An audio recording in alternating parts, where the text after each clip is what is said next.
Hello every one, എൻ്റെ പേര് doctor Anjali. ഞാൻ കുട്ടികളുടെ സ്പെഷ്യലിസ്റ്റാണ്. വളരെ ഇമ്പോർട്ടൻ്റ് ആയിട്ടുള്ള ഒരു മാറ്റർ പറയാനായിട്ടാണ് ഞാൻ ഇന്നത്തെ വീഡിയോയിൽ വന്നിരിക്കുന്നത്. അപ്പോൾ അത് സ്റ്റാർട്ട് ചെയ്യുന്നതിന് മുമ്പ് ഈ ക്ലിപ്പ് ഒന്ന് കണ്ടു നോക്കൂ. തൃപ്പൂണിത്തുറയിലെ 15-കാരന്റെ ആത്മഹത്യയിൽ ഞെട്ടിക്കുന്ന വെളിപ്പെടുത്തലുമായി രക്ഷിതാക്കൾ. തിരുവാണിയൂർ ഗ്ലോബൽ പബ്ലിക് സ്കൂളിലെ 10ാം ക്ലാസ് വിദ്യാർത്ഥി മെഹിർ അതിക്രൂരമായ റാഗിങ്ങിന് ഇരയായി. മെഹിറിനെ മർദ്ദിച്ച് ക്ലോസറ്റ് നക്കിച്ചു. ക്ലോസറ്റിൽ മുഖം അമർത്തി ഫ്ലഷ് ചെയ്തു. ബസിൽ വെച്ച് മർദ്ദിച്ചു. റാഗിങ്ങിന് നേതൃത്വം നൽകിയ കുട്ടികൾ മെഹിറിന്റെ മരണം ആഘോഷിച്ചു. ജീവനൊടുക്കിയ ദിവസവും ക്രൂര പീഡനത്തിന് ഇരയായി. തെളിവായി സ്ക്രീൻഷോട്ടുകളും പുറത്തുവിട്ടു. മെഹിറിന്റെ അമ്മ എഴുതിയ തുറന്ന കത്തിലെ വിവരങ്ങൾ ഞെട്ടിക്കുന്നതാണ്. സ്കൂൾ അധികൃതർ വിഷയം ഒതുക്കി തീർക്കാൻ ശ്രമിച്ചുവെന്നും ആരോപണമുണ്ട്.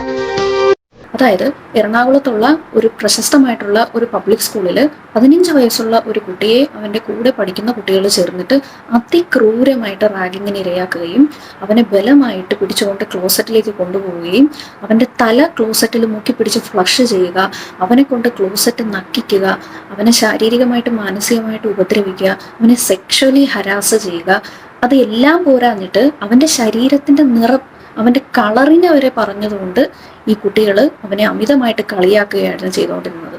ഇതിലെല്ലാം മനസ്സുമടുത്ത് അമിതമായിട്ടുള്ള മാനസിക സംഘർഷത്തിനിരയായിട്ട് ആ കുട്ടി അവസാനം ആത്മഹത്യ ചെയ്യാനുണ്ടായത്. ഈ കുട്ടി ആത്മഹത്യ ചെയ്തതിന് ശേഷം പോലും ഈ കുട്ടിയുടെ ആത്മഹത്യയെ പോലും അല്ലെങ്കിൽ ഈ കുട്ടിയുടെ മരണത്തെ പോലും വളരെയധികം കളിയാക്കുന്ന രീതിയിൽ പരിഹസിച്ചുകൊണ്ടാണ് ഇവർ സോഷ്യൽ മീഡിയയിലെല്ലാം മെസ്സേജുകൾ അയച്ചുകൊണ്ട് ഈ കുട്ടികൾ ആഘോഷിച്ചത്. എന്താ അല്ലേ ഈ ഒരു സിറ്റുവേഷൻ എന്ന് പറയുന്നത്?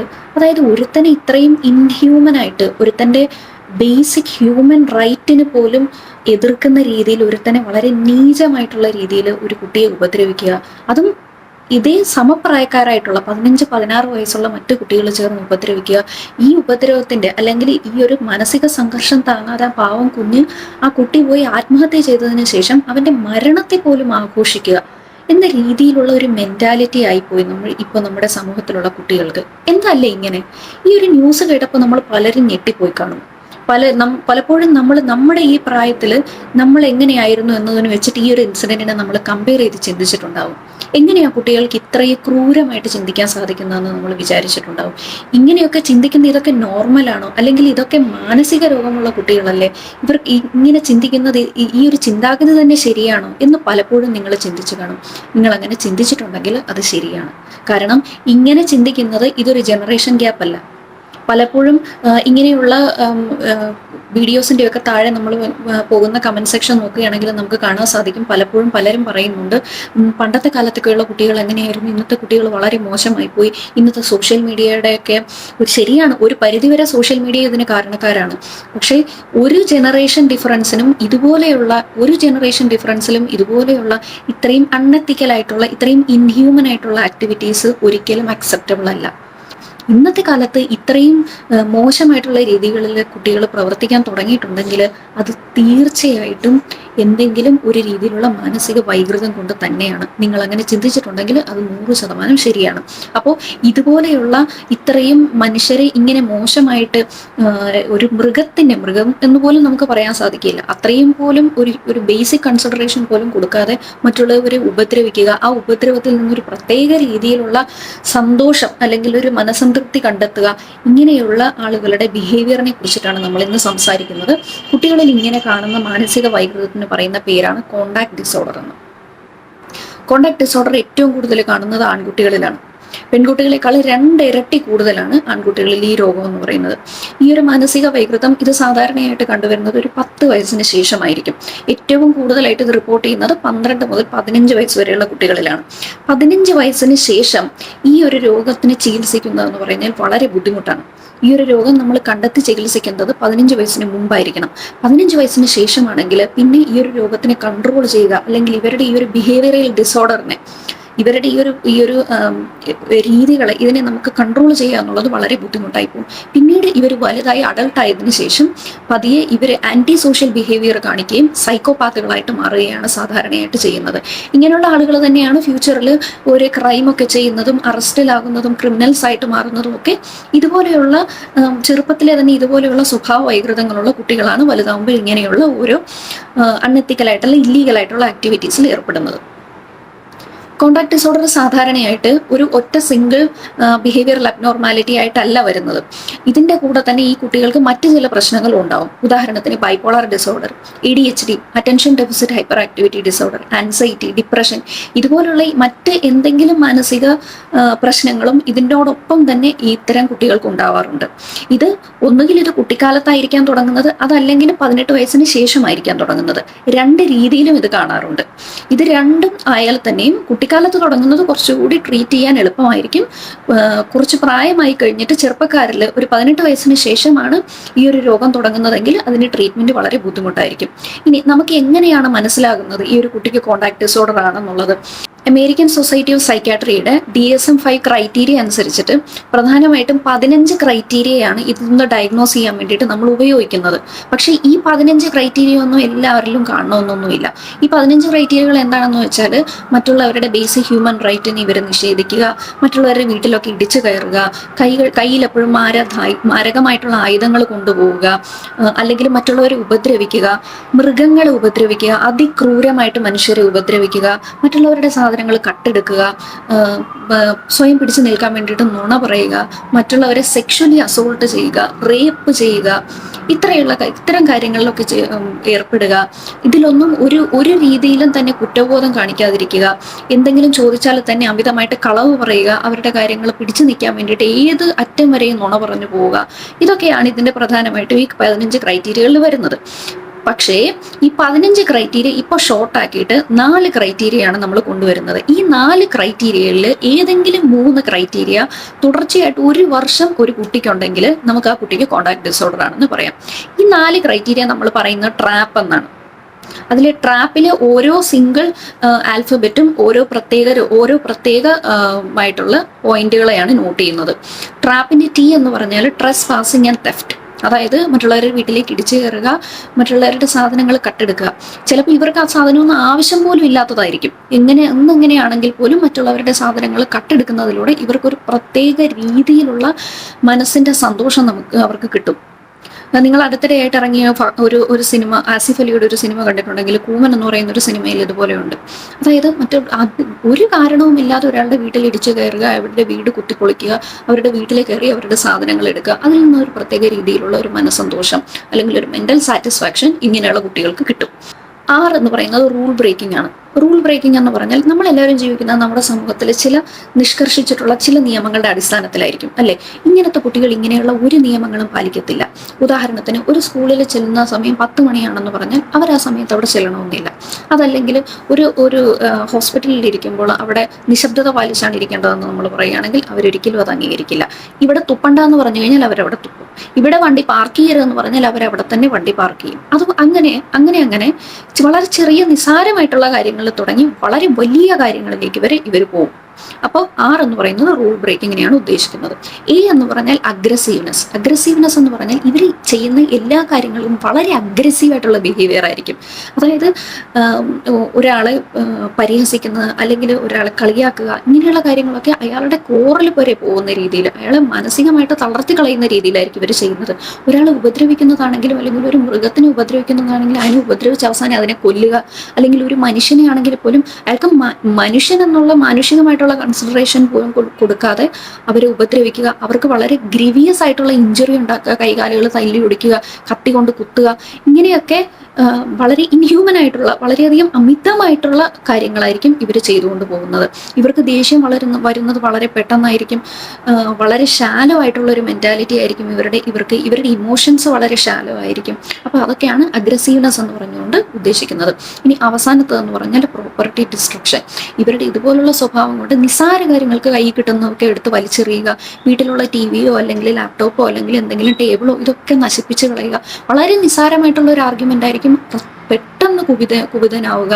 വളരെ പെട്ടെന്നായിരിക്കും ഇവർക്ക് ദേഷ്യം വരുന്നത്. അങ്ങനെ ദേഷ്യപ്പെട്ടുകൊണ്ട് സാധനങ്ങൾ ഇവർ നശിപ്പിച്ചു കളയും. ഇവരുടെ സ്വഭാവത്തിന് പ്രധാനമായിട്ടും 5 പ്രത്യേകതകളാണുള്ളത്. അതിൽ ഒന്നാമത്തെ പ്രത്യേകത ഞാൻ മുന്നേ പറഞ്ഞതുപോലെ തന്നെ മനുഷ്യന് അവർ മാനുഷികമായിട്ടുള്ള ഒരു ബേസിക് ഹ്യൂമൻ കൺസിഡറേഷൻ അവർ കൊടുക്കില്ല. അതായത് ഇപ്പോൾ ഇവരൊരു മനുഷ്യനെ ഉപദ്രവിച്ചെന്നിരിക്കട്ടെ, അയാൾ ഒരു കത്തി കൊണ്ട് കുത്തുന്നു, ആ കുത്തിയിട്ട് അയാൾ താഴെ വീഴുന്നു, അയാളുടെ ശരീരത്തിൽ നിന്ന് ചോര അമിതമായിട്ട് പോകുന്നു, അയാൾ മരണത്തോട് മല്ലിടുന്നു. ഇതൊക്കെ കാണുമ്പോൾ നോർമലായിട്ടുള്ള ഒരു മനുഷ്യന് അതിയായിട്ടുള്ള ഭയമോ അല്ലെങ്കിൽ അയാളോട് ഒരു എമ്പതിയോ അയാളോട് ഒരു കരുണയോ അല്ലെങ്കിൽ അയാളെ ഹോസ്പിറ്റലിൽ കൊണ്ടുപോകണോ എന്നൊക്കെ ഒരു ചിന്തയുണ്ടാവും. പക്ഷെ ഇവർക്ക് ഒരിക്കലും മറ്റ് വ്യക്തികളോട് ഒരു എമ്പതി ഉണ്ടാവില്ല, ബേസിക് ഹ്യൂമൻ കൺസിഡറേഷൻ ഉണ്ടാവില്ല, മറ്റൊരു ഹ്യൂമൻ ബീയിങ്ങിനോട് ഒരു എമ്പതി അല്ലെങ്കിൽ ഒരു കരുണ എന്ന് പറയുന്നത് ഇവർക്ക് ഉണ്ടാവില്ല. ഇവര് ചെയ്യുന്ന കാര്യങ്ങൾ എപ്പോഴും ജസ്റ്റിഫൈ ചെയ്തുകൊണ്ടിരിക്കും. അതായത് അവൻ എന്നെ ദേഷ്യപ്പെടുത്തിയിട്ടല്ലേ ഞാൻ അവനെ അങ്ങനെ ചെയ്തത്, അല്ലെങ്കിൽ അവൾ എൻ്റെ മുന്നിൽ കൂടി ഇങ്ങനെ ഒരു ഡ്രസ്സ് ഇട്ടുകൊണ്ട് നടന്ന് പോയിട്ടല്ലേ ഞാൻ അവളെ റേപ്പ് ചെയ്തത്, അല്ലെങ്കിൽ അവൾക്കറിയാമല്ലോ എനിക്ക് പെട്ടെന്ന് ദേഷ്യം വരുന്നതാണെന്നുള്ളത്, അത് അവൾ കണ്ടു വേണ്ടേ പെരുമാറാൻ, അല്ലെങ്കിൽ അച്ഛനും അമ്മയാണെങ്കിലും അവർ നോക്കിയിട്ട് വേണ്ടേ അത് പെരുമാറാൻ എന്ന് പറഞ്ഞ് അവർ സ്വയം ന്യായീകരിച്ചുകൊണ്ടിരിക്കും. അവരുടെ കാര്യങ്ങൾ ശരിയാണെന്ന് സ്ഥാപിക്കാൻ വേണ്ടി അവർ ഏതറ്റം വരെയും നുണ പറഞ്ഞു പോകും. ഇനി അഞ്ചാമത്തെ കാര്യം എന്ന് പറഞ്ഞാൽ അവർക്ക് വളരെ ഷാലോ ആയിട്ടുള്ള ഇമോഷൻസ് ആയിരിക്കും. നമ്മൾ വിചാരിക്കും, ഇപ്പം അച്ഛനും അമ്മയും വിചാരിക്കും എൻ്റെ മോൻ എത്ര ക്രൂരത ആരോട് എന്തൊക്കെ ചെയ്തു കഴിഞ്ഞാലും ഞങ്ങളോട് അവർക്ക് വളരെ സ്നേഹമാണ്, ഞങ്ങൾ അച്ഛനും അമ്മയോട് അവന് വളരെ സ്നേഹമാണെന്നൊക്കെ വിചാരിക്കും. പക്ഷെ ഒരിക്കലും അങ്ങനെയായിരിക്കില്ല. അവരുടെ ഇമോഷൻസ് വളരെയധികം ഷാലോ ആയിരിക്കും.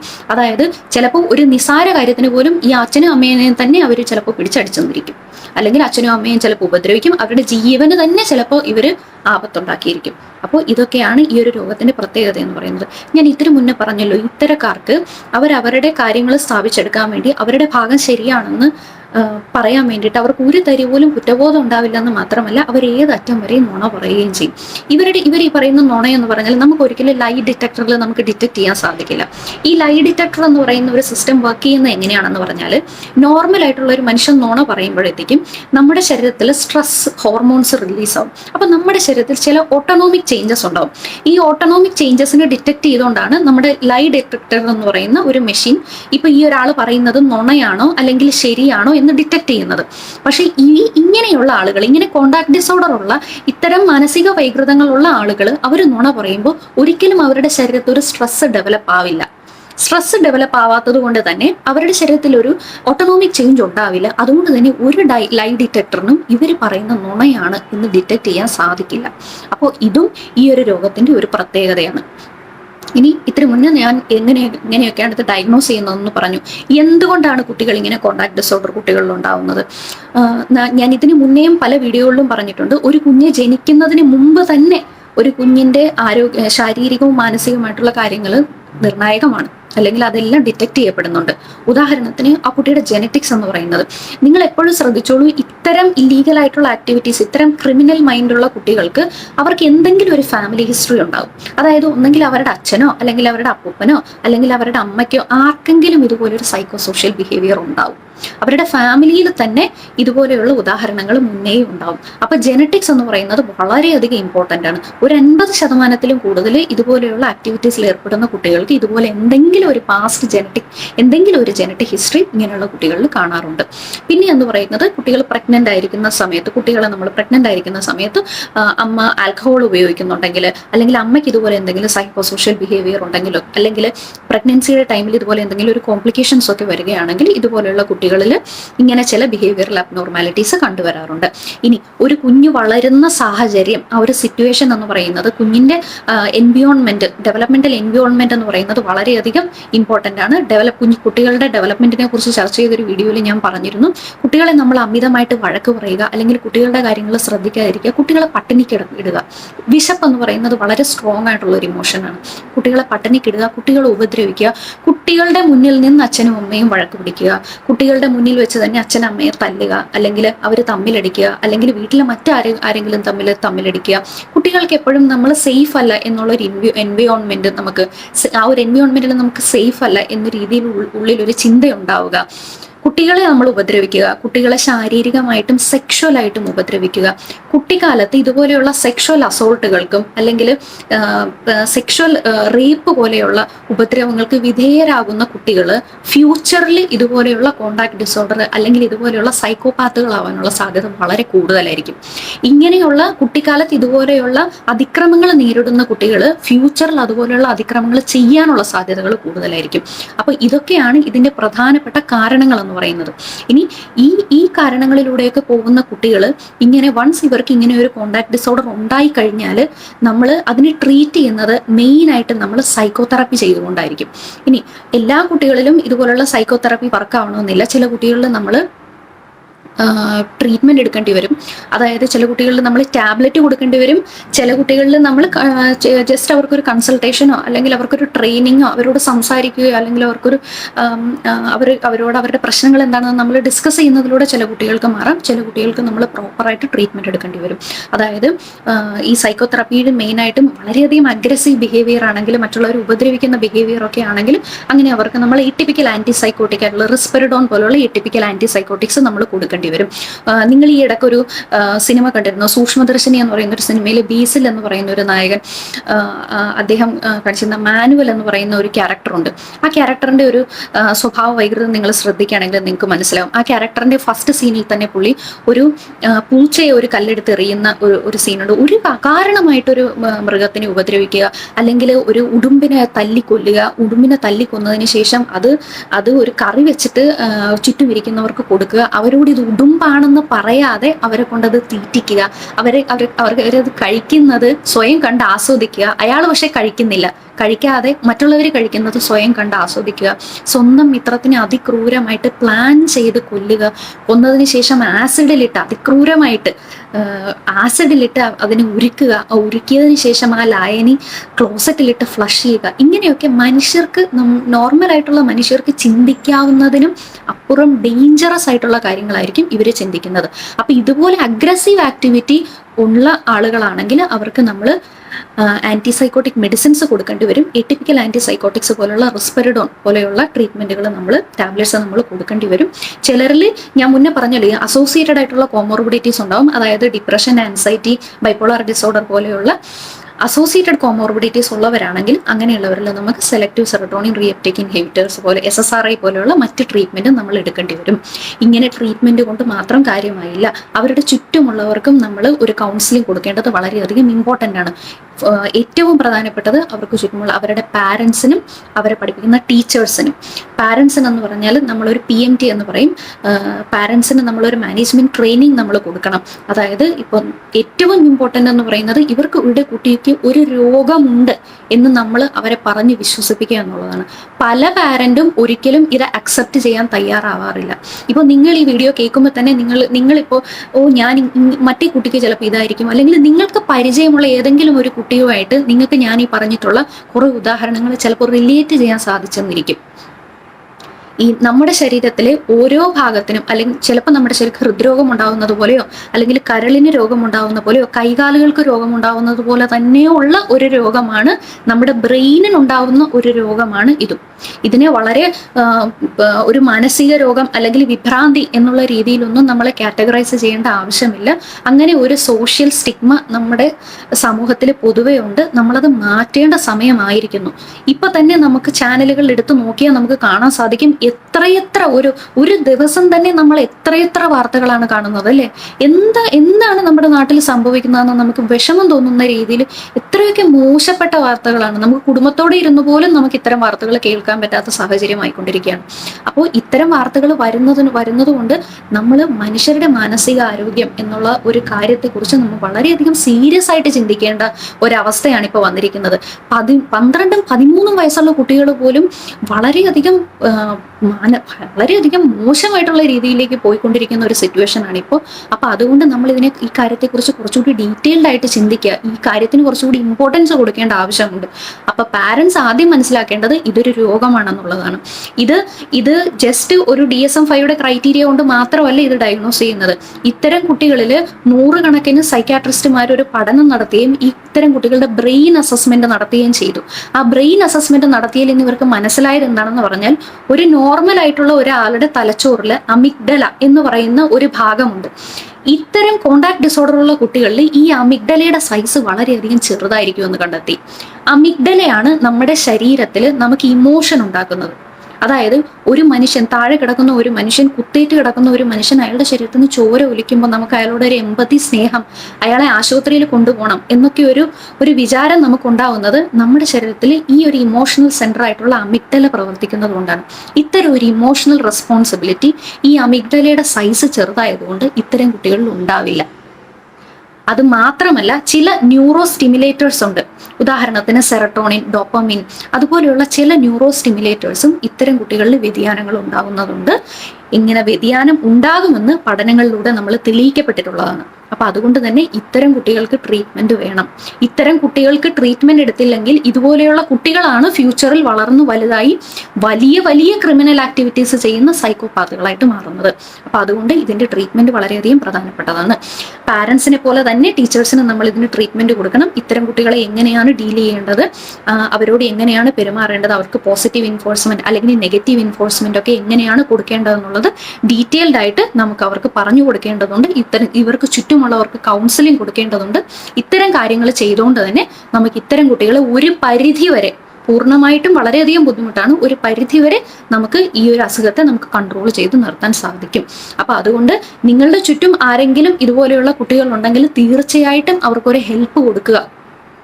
ഒരിക്കലും അവനൊരു മോശം പയ്യനാണ്, അല്ലെങ്കിൽ അവന്റെ വളർത്തു ദോഷമാണ്, അല്ലെങ്കിൽ അവൻ അങ്ങനെയാണ് ഇങ്ങനെയാണ്, അവന്റെ വീട്ടിലുള്ളവരും അങ്ങനെയാണ് എന്ന് പറഞ്ഞു വിടാതെ ആ കുട്ടിയെ, ഒരു പക്ഷേ ചിലപ്പോൾ നിങ്ങളിപ്പോൾ കൊടുക്കുന്ന ഒരു സഹായം നാളെ ആ കുട്ടിയുടെ ജീവിതത്തിനെ തന്നെ മാറ്റിമറിച്ചേക്കാം. ഇല്ലേ? വളരെ മോശം ഒരു ക്രിമിനലായിട്ട് ഒരു ജയിലിലേക്ക് പോകേണ്ട ഒരു കുട്ടിയായിരിക്കും, ചിലപ്പോൾ അവന്റെ ജീവിതം തന്നെ രക്ഷപ്പെട്ടേക്കാം. അപ്പൊ അതുകൊണ്ട് ഈ ഒരു വീഡിയോ നിങ്ങൾ എല്ലാവരിലേക്കും ഷെയർ ചെയ്യുക. ഈ ഒരു കാര്യത്തെക്കുറിച്ച് നിങ്ങൾ കൂടുതൽ അറിഞ്ഞിരിക്കുക. മാനസിക ആരോഗ്യത്തിന് നമ്മുടെ ജീവിതത്തിലെ മറ്റേത് രോഗത്തിനെയും പോലെ തന്നെ, മറ്റേത് നമ്മുടെ ശരീരഭാഗത്തിനെയും പോലെ തന്നെ, ഫിസിക്കൽ ഹെൽത്തിനെ പോലെ തന്നെ നമ്മൾ മെന്റൽ ഹെൽത്തിനും കുറച്ചുകൂടി ഇമ്പോർട്ടൻസ് കൊടുക്കണം. വീഡിയോ ഇഷ്ടമായിട്ടുണ്ടെങ്കിൽ നിങ്ങൾ ലൈക്ക് ചെയ്യണം, കമന്റ് ചെയ്യണം, ചാനൽ സബ്സ്ക്രൈബ് ചെയ്യണം. അപ്പൊ ഇൻട്രസ്റ്റിംഗ് ആയിട്ടുള്ള മറ്റൊരു വീഡിയോ ആയിട്ട് വീണ്ടും കാണാം. ബൈ.